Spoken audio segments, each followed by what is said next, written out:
Hi, I'm Nicole. And I'm Robin, and today on Books That Burn, we are interviewing someone. Can you please introduce yourself? Hi, my name is JP Jackson. He, him. I am a dark, paranormal, urban fantasy storyteller, and that's kind of the world I like to enshroud myself in and descend into the depths and tell stories of things that go bump in the night. Perfect. That definitely describes the two books we read from you. So, yeah, absolutely. So, to start this off, can you talk a little about the way trauma works in your writing? Yeah. How do I phrase that? Because I knew you were going to ask me something along this lines. I don't think I write typical hero, mushy feel good. I like my anti-heroes. And anti-heroes are flawed people. And I think we're all flawed individuals. We all have really good things about ourselves, but we also have past experiences and just life situations that have been difficult. We all have those. And so by writing characters that are formed from some of those traumatic incidences, I think we get a more interesting character. How's that? Okay. Does that work? Yeah, that makes absolutely. Sense. So speaking of trauma, do you, in general, when you're writing characters, do you put more thought into the trauma itself or into the aftermath or aftercare when you're thinking about the effects on your characters? Ooh. Which one do you kind of spend more time on? I spend a lot of time not in front of the computer thinking about my characters. So, the shower is a fantastic place. I stand in there for hours and think about the whole world of my books. Much to my husband's chagrin, he's like, "Are you almost done in there?" Yep, no, not really. Like, no, hold on. I have 5 more plot points. Exactly. Wait a minute, I'm not. You're like, hang on, I'm writing. This hasn't formed yet. But when there's not, 4 feet of snow on the ground, I also like to go for long walks, and I'll listen to my music and just kind of think about who the characters are. And so when I actually get to the point where I sit down in front of the computer, I have a pretty good sense of what their motivations are, who they are as an individual. I've even gone so far as to, construct entire dialogues in my head before I get in front of the keyboard. Mm-hmm. So I know where the character has been, and I think that kind of skews how they act. And however much I seem to plan and construct those conversations in my head, I know it's been said before, but I will say it again. I am merely a recorder for the events that play out. I let my characters go, and they just do the most unbelievable things. So you are absolutely a gardener versus to an opposed to an architect when it comes to writing. Yes, it sounds like. Yes. Okay. That would be actually. I'm kind of a gardener in real life too. So that wonderful. That's a very eloquent way to put it. So then when it comes to the trauma versus the thanks, I stole it from Tumblr. When it comes to the actually I just really like that way of describing things. When it comes to kind of putting thought into the trauma versus the aftermath, it sounds like for you it's kind of all aftermath if you're really thinking about characters and how they'll react. It's really that process that they're going I would through. definitely have to agree. It's probably more the aftermath. However, having said that, okay, quick story. Do you remember, or I don't know if you watched Star Trek Discovery? I've seen a little bit of it, but I haven't sat down and watched all of it. I'm a big Star Trek fan. I quite like Star Trek, and Star Trek Discovery was pretty much the first Star Trek franchise to have a same-sex couple. And I was like, yay, this is fantastic, finally. And then, of course, they killed one of them. And the internet was on fire. And everybody was like, oh, they went down that road. I can't believe they did that. And I was kind of like, yeah, I know that's not great, but just give it a minute. Like, let's see where this goes. And eventually, they kind of wove the story back together. And it was interesting how they did it. And I was describing this whole scenario to my husband. And he is not part of this world in any way, shape, or form. That's not his shtick in life. He doesn't like sci-fi or fantasy. And when I told him that the internet was on fire, they buried their gay, he just kind of looked at me and went, what? I'm like, yeah, I know. It happens. People don't like it. We want to see ourselves in positive, life-affirming relationships that are, that we can have happy lives. And he looked at me and went, yeah, but who the hell wants to watch people wash dishes together? Like, the story makes for good TV. You were on the edge of your seat. They had people talking. They had people arguing. That is good TV. And I went, oh yeah, you know what? That's a good point. That's a really good point.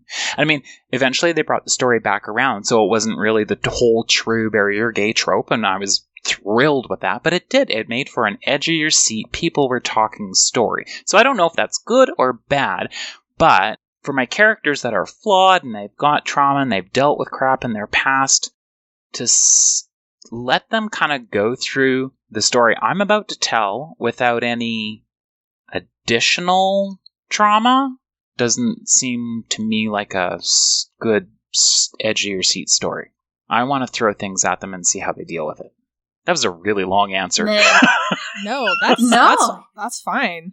That's good. You're definitely fine. I was thinking about, like, with the bury your gays trope, I think we have something we'll come back to. Yeah, I think often when people get upset, it's because the only gay rep gets killed. And to me, that's part of one of the characteristic things of the bury your gays trope, because if your book is 40 to 80% queer and someone dies, yes, it might hit harder if they happen to match some particular bit of your queer identity, but, like, it's not quite as shattering for it to feel like you only get to exist in order to get removed. Yes. I 100% agree with you. 100% agree. Yeah. So then, speaking of putting your characters through a lot of trauma, have you ever started writing a trauma in one of your books and had it take over or have more of a story impact than you originally intended? Oh. So for the 2 books that I have out right now, they are the first in the beginning of their stories. And for both of them, I was very much a pantser kind of writing. I knew where I wanted to kind of go with it, but I wasn't sure 100% what the characters would do with it. So I don't know if I can answer that question, because I just kind of sit back and watch the movie in my head and just transcribe what I see happen. So the answer is had one that most of the time.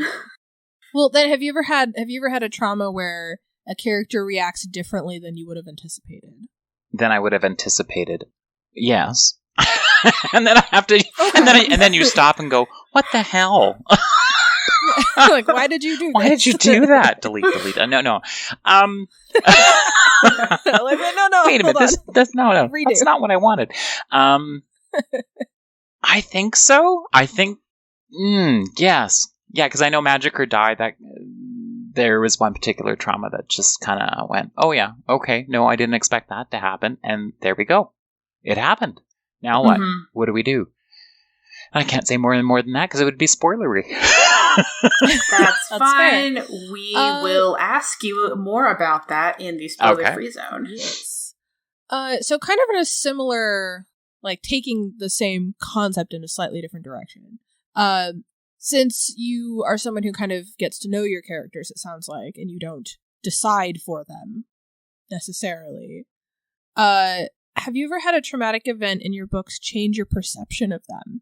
Have you ever thought you knew who they were and then they did something or they reacted to something and you're like, oh no. Like, oh, I hate you now. Have you ever had that happen? Well, it doesn't have to be that, but just like, oh, you're different now, or you've grown, or whatever. Okay, for sure. Yes. Probably watching how my characters come through their stories, I get really attached to them. They are like real people for me. And so like the little sound check we did, I just did a quick little reading from a short story that's going to be released next year. And it is about a demon-possessed, sees the dead drag queen. And I love her. I have absolutely fallen in love with her. She's fantastic. And the more the story unfolded, the more I appreciated the character, to the point where I need more of her. And I think that could be said for most of my characters. I don't know if I've ever fallen out of love with any of them. Even the dastardly ones. The ones that are just horrible. It's like I love them for their nastiness. Mm-hmm. All right. Taking a break from directly talking about trauma for a bit. You have different kinds of characters so that things can happen to them. What is your approach to incorporating visible characters of color in your work? Oh, I wouldn't say I struggle with this, but being a straight, no, let's try that again. Being a cis white gay man, the whole thing is, the straight white male perspective, and in urban fantasy, I think it's hard, if not impossible, to find mainstream, and when I say mainstream, I mean, the top 5 publishing house series where there's something different. And if they are different, then they are women. But they're still straight and white. And so I want every single book I ever write will always have an LGBTQ character as the main character. Always. I will never stray from that. And I do have a book coming out in March of next year where the main character is East Indian, but first-generation Canadian. And as much as his family culture is very representational, I think, of an individual growing up in an immigrant's household with the pressures that we want you to do well and all the rest of it, I don't know if I can speak well for somebody who is a person of color, because it's hard for me to slip into their shoes and totally... I can understand the experience, but I've never necessarily experienced it. So that's always something, have I done this right? Yeah. But I also, because my books don't always feature things that are human, and they are themselves characters, I think I even go beyond the bounds of color and gender and race. And by the way, I hate that word. Well, it makes sense based off of the books that we read, because, if your creature doesn't even start out as human, then there is no, well, what would they have been if they were, or whatever. Exactly. And so I'm writing from the character's perspective and how they're experiencing their world, and it's more about how they're interacting with the things that are going on with them. And maybe not necessarily things about their skin tone or their gender. It's, I think it's important to make sure that we've got representation in all forms in our books. And that as authors, we have some kind of responsibility to make sure that the world that you're talking about is diverse. Because I walk out my front door and my world is diverse. The people across the hall from me are of Indian descent. The people that are down the hall are from African descent. I go to work and I'm surrounded by multiple different nationalities. And it would be a crime if I didn't try and reflect that in my stories. Mm-hmm. Does that answer your question? Yeah, it does. So kind of on a slightly different, but a similar concept, just a different demographic. What is your approach to incorporating characters with disabilities? And this can be either physical disabilities or, visible neurological disabilities or invisible ones like depression or anxiety or absolutely. Again, I think it's this. It's the same. I have been chomping at the bit to find the right story to include somebody who is hard of hearing or deaf. Quick backstory. I had the opportunity to go to school in the States for a couple of years, and part of the program I was enrolled in, I had to take a secondary language. Growing up in Canada, we do that already. Like we have to take French from a very young age, and I was damned if I was going to take any more French, and and so I perused my options, and American Sign Language was offered and recognized as a language, and I went, oh hot damn, I'm taking that. And so I have my American Sign Language level 1. I'm not fluent by any stretch of the imagination. I'm certainly no interpreter, but I can have a conversation with somebody, which to this day I think is really cool. Mm-hmm. And I've retained, I would say a good chunk of it, and it's fun because at one point when my husband and I were still going out to the bar, there was always a small contingent of deaf guys that were there, and we'd wave and have a quick little conversation, and it's just kind of cool. Like it's just part of that whole. This is my community, right? This is us, and I need to reflect that in my story. So I'm kind of waiting for a good scenario where I can slip that character in, and I want them to be a fairly major character, not just somebody who appears for a chapter and is gone. Right. Makes sense. Yeah. So again, it's just part of the landscape. I mean, I have lots of friends that struggle with friends and family that struggle with depression and anxiety, and recently found out my deceased father took Valium for years. I had no idea, right? Because he had anxiety. I had no idea. My stepmom, laid this on me, and I'm like, I did not know that. I did not know that. How did I not know that? So it's all around us. I think some people hide it really well. I think and other times it comes out through people's actions, and we need to address that in our stories. I would say that some of my characters that are in my books already are dealing with that on different levels. Okay, is that one that we should come back to? In our second half? You know what? We could talk a little bit about that in Magic or Die. Okay. Sounds good. Yeah, that makes sense as the book we're going to talk about it with. Robin, do you have our next question? Yes. So do you tend to write characters with a specific orientation, or do you generally stick to depictions of queerness which match parts of your identity or ones that don't?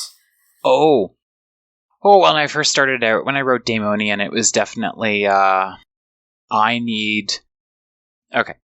love Supernatural. I know 15 seasons of it, but I love it. It is comfortable, it is warm and soothing, and the chaos and the darkness, I love it all. And For context, since this isn't going to be out for a bit, Dastiel was confirmed, within the last 2 weeks. So, yeah. That's where we are right now for anyone catching this interview when it's available. I needed to have my version of that kind of story. So I wanted to see myself in the lead. So of course, when I had a reader who described Daemonian as the TV show Supernatural, but from the demon's perspective, if the demon was gay. And I went, yes, that is exactly what I wanted. And so that was very much me kind of slipping on a different character. Like I wrote that from my, like, sitting in my shoes. Because that's what I wanted. I wanted to, you know the old adage, write the story you want to read. That was the story I wanted to read, and I see a lot of myself in Daddy, the main character. But after that got picked up and published, the editor I was working with said, okay, we have an anthology coming out, and I want you to write me something for it. And I'm like, sure, what is this all about? So it was, here's the theme, and we want you to write a story based on that theme. I'm like, oh, okay. The theme was women and mysticism. And I'm like, okay. So I had to come up with a character that I was comfortable with, that I thought I could do a decent job of.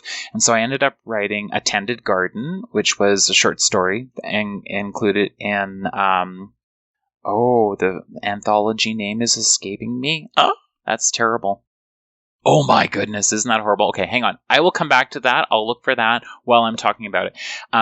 So the story is about a lesbian witch, and her coven has this tradition that the rest of the coven members maybe don't know about, and it's twisted and horrible, and she kind of fixes it. The book is called Into the Mystic Volume 1, and there was, I think, 3 or 4 of them, but I'm in the very first volume. And the short story is called A Tended Garden. Anyways, so the main character is this lesbian witch, and I was like, okay, well, I certainly do not identify as any of this. How do I do this? So, some chats with some friends and trying to do it justice. And I got fairly good reviews, so I'm going to take that as a yay. We'll go from there. And since then, I think I'm always going to, a bit of me is going to always default to writing about gay or bisexual men, because that attraction to other men is very much me. And that's what I'm comfortable with. But I think as a writer, if I want to grow and learn and feel what it feels like to be in somebody else's shoes, it's kind of my duty to push myself a little bit. Okay, that makes sense.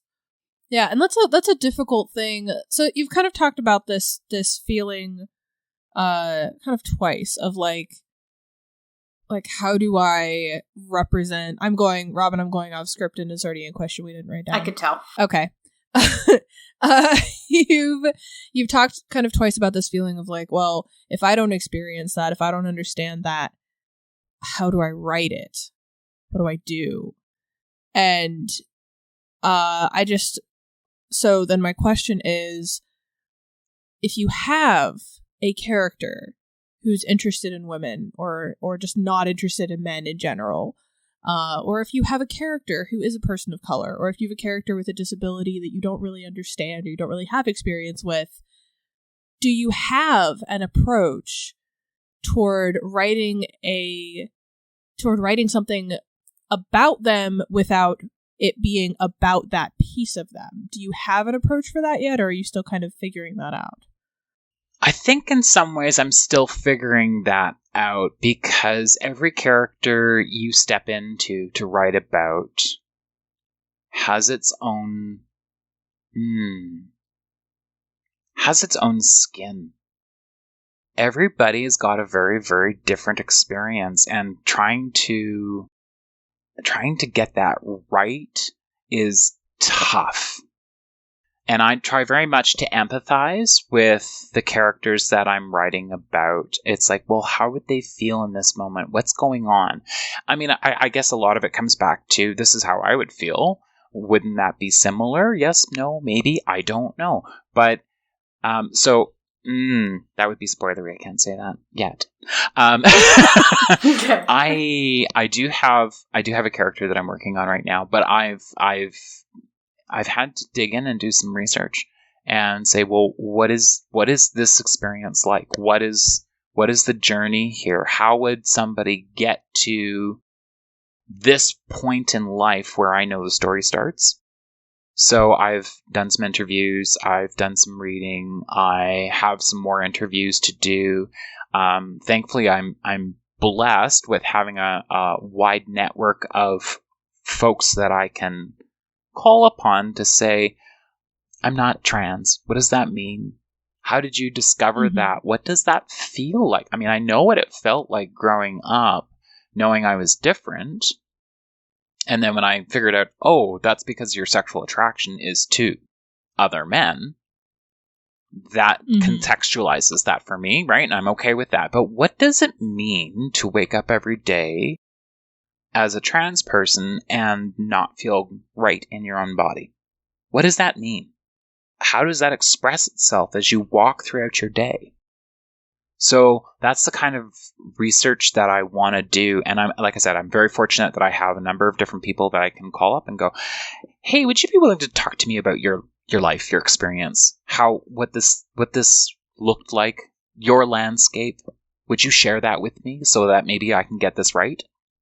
And then after I do write something that is not from my perspective, not something I can relate to, I always give that out to people who have walked in those shoes and say, did I do this justice? Because if I haven't, please, dear God, tell me. Yeah, sensitivity readers are important. Yes. Absolutely. Absolutely. That and editors. Yes. So we have one more question in the spoiler-free half. So, if you're a writer, you probably also read things. When you are reading books, are characters with trauma similar to any that you have experienced in your own life, more relatable or more cathartic to read about? Absolutely. From a very young age, I've read and read and read and read. And I think lots of authors are very similar. Mm-hmm.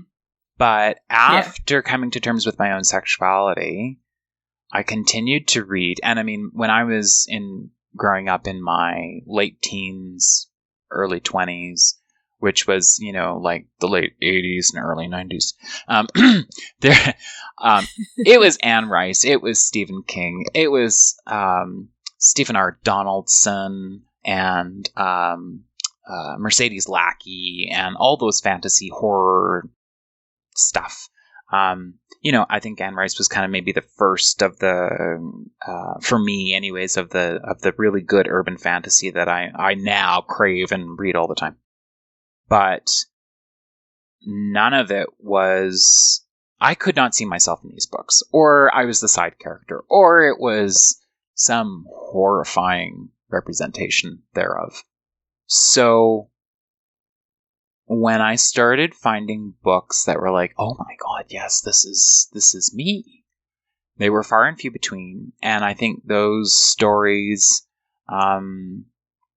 became more important. It's like, oh, okay, this is awesome. I can actually see myself doing this or being in this book, or I understand this character better because of it. But there still wasn't a whole lot out there in terms of the stories I wanted to read about people like me, which is why I started writing. Well, that feels like a fantastic place to wrap up the main bit of this half. So, getting to our outro section, what is your favorite non-traumatic thing in any of your books? My favorite non-traumatic thing in any of my books. And it's okay if it's one that we didn't talk about. Yeah. But preferably be one that's published, which I think then loops it back around to having to be one of these two. Like my favorite character or just my favorite thing? Just it can be a moment, it can be a character, it can be a plot line, it can be that one thing, that one sentence I wrote in there. Oh, it doesn't matter well, what it is. Just not a traumatic thing. I do have a sentence, but it's not in a published book that'll be published in March. It's a sentence that... That's fine. Oh, okay. That's okay. That's okay. All right. I'm going to find it for you and read it to you because it just makes me giggle. What book? So that we can. It is called Summoned. It is being released in March, and we're delayed enough on interviews that it's possible it'll be out by the time people have this interview. So, yeah, that's fine. And it's at the very beginning of the book, and it's talking about the relationship of the main character to his best friend. Let me do a Control F because I know the words in it. Yeah. Yes. Okay. So the sentence is this: "This was the nature of their relationship. Cam was eternally bitchy, and David was perpetually spooky. It was weird, but it worked for them." Okay. I love that sentence. It just makes me giggle every time. That's a very good, funny. That gives me like a good mental picture of a couple. Like, that's great. That's fun. And they're friends. They're just friends. No, I didn't mean romantic couple. Yeah, that's good. But other than that, I would say my favorite thing is the interrelationships between characters. Sometimes when I'm transcribing their actions, they do the most ridiculous things, and I'm like, oh, didn't see that coming. And it's just that play. I've had a few beta readers tell me, "I love your dialogue. Your dialogue is like I'm hanging out with my friends at the bar." And I'm like, "Oh, that's awesome!" Because sometimes dialogue can be stiff and disjointed, and we really try hard as authors to get it to be realistic. And that interplay of, it's not grammatically correct, but that's not how I speak to my friends. There's a lot of bitch, please. And having fun with that, and just, I like the interplay of people. Do you have a favorite book written by someone else? And if so, what makes it your favorite? God, no. I can't give you a favorite book. That's like saying what's your favorite album of all time. That's never going to happen. Don't worry, I completely understand. Like, I'm someone where, like, my favorite thing is often the most recent thing that I read that I liked. So what is the most recent book that you've liked a lot that you read? And what did you like about it? Okay, I'm in Goodreads right now. It's a good thing I have two computers up and going at the same time. And I'm gonna go take a look, because I have a section here called My Favorites, and there's 37 books in there. And I won't go through every book, but I can. You know what? I'm gonna break this down into categories and with their authors. Okay, I do not read historical fantasy, but Glenn Quigley has a series, and the very first book is called The Moth and the Moon, and it is an alternate historical fantasy where, same-sex relationships are normal and fine, and then no one bats an eye. But it's all about a seafaring village and the main character's life, and they are brilliant and wonderful. I love them. If you like historical fantasy, that is a book you've got to go check out. MD New. I'm not a hard sci-fi person, even though I said I love Star Trek. I don't typically read a lot of sci-fi. I like some of them. But his A New World series is wonderful. It's wonderful, and I can't wait to see where it goes, because the last book is coming out soon. Rick Reed, for me, is one of my go-to authors. I find his books, and he writes both romance and horror. Not in the same book, but it doesn't matter, because he gets into the heads of his characters, and you understand.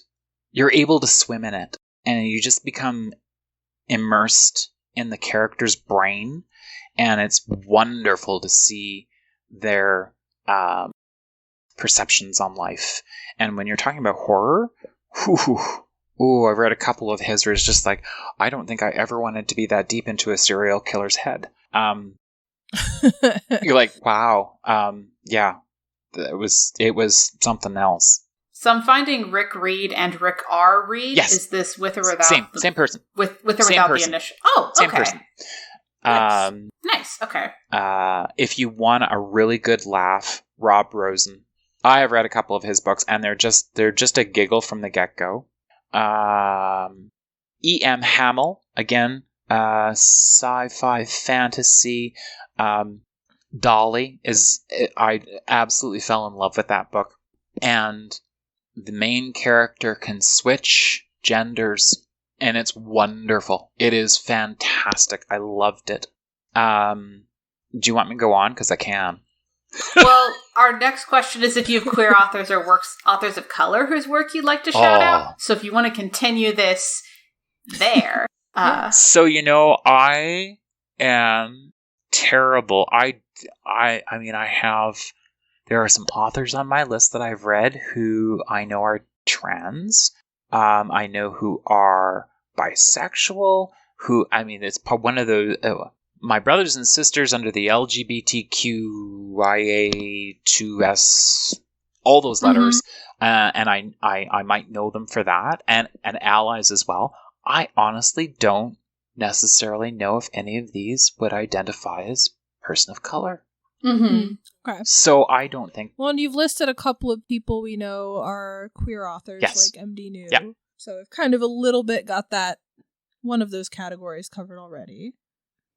I'm going to have to... You know what? I'm going to pass on that because I don't know if I actually can honestly say... Oh, okay. I have read only a little bit.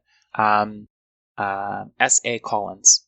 And one of his books I am actually anticipating reading, and I need to get to it because it just looks wonderful. Is it Mohawks Bearing Gifts? Beware of Mohawks Bearing Gifts. Oh, yes! That is also on my list of things to read. Yes. Not only is the cover drop dead gorgeous, but I have actually talked to Baz, as I call him, a couple of times, and he's just a character. He's absolutely wonderful. I love him to pieces. So I can't wait to dig into his writing. And he is Baz, forgive me if I get this wrong. Latino and Indigenous, and he has some very, very interesting perspectives, and I love him. I can't wait to read that book. So then, where can our audience find you? We're going to have the long list of your pluggables in the show notes. So what's the best place? Best place to find you. Best place. Well, I can tell you, I know I gave you all the lists, and I don't even think I gave you. There's a couple I probably missed, but I'm everywhere, and it's terrible. I need to get off the computer more. I would say probably the best place to find me is either my Facebook page, Twitter, or Instagram. Oddly enough, the content on all three are going to be a little different. I definitely feature more of dark humor on Instagram. I love my dark memes when I find them. I'll give you just a quick example. I giggled when I found this on Tumblr, and when I shared it, I thought, oh, this is too much. And it was probably one of my most liked pictures on Instagram. Somebody had flipped down a change table and had drawn a huge pentacle and went, place sacrifice here. Hail Satan.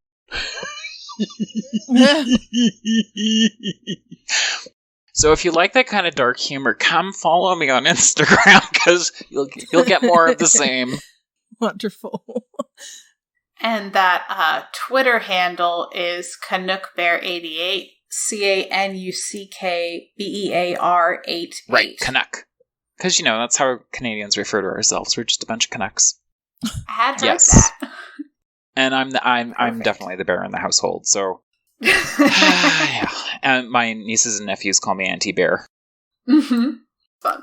So, thank you so much for joining us. Again, those books are Magic or Die and, oh my goodness, the pronunciation dropped out of my head, Daimonian, and that's Daimonion. Daimonian. Just completely fumbled that. Not Daimonian. Anyway. Yeah, not Daimonian. But if you're trying to spell it, that'll help you. Yeah, so you can find us anywhere you get our podcast. We're on Twitter, Instagram, and Facebook at Books That Burn. We technically have a TikTok. I've done nothing with it. And we used to use a link tree. We're now on Card. So that is booksthatburn.carrd.co. If you have the link tree link and you go there, it redirects you to go to our Card. So, and that's it. Again, thank you so much for joining us. A pleasure to be here. Thank you for having me.